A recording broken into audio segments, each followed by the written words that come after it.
This gathering brings together companies from two of the largest tech hubs on the North American East Coast.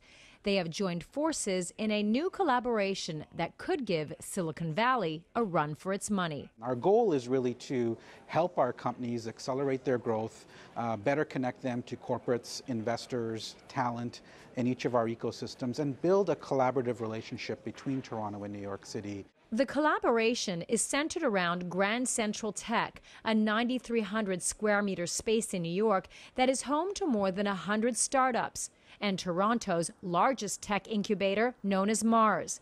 Companies from both sites can now set up offices in each other's spaces to harness talent, capital, and ideas from both markets. The hope is to create global success stories, like many of those headquartered in Silicon Valley. The co-founder of Grand Central Tech says the ecosystem in Silicon Valley is tough to beat, but being in New York offers some advantages. We have a higher concentration of Fortune 500 companies than any other city.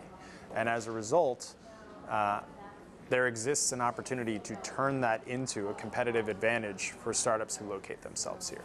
Raising capital is always a challenge, but New York has made some gains.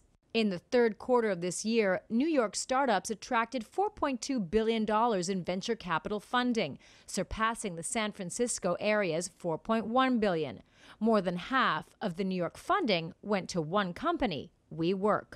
Access to talent in New York has also improved, thanks in part to the arrival of Cornell Tech, a new engineering graduate school that opened in 2012. Several universities in the Toronto area also have a reputation for their strong computer science programs.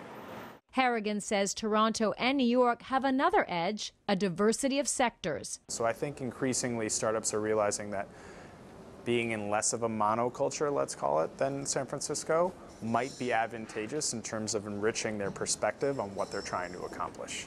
Karina Huber, CGTN, New York.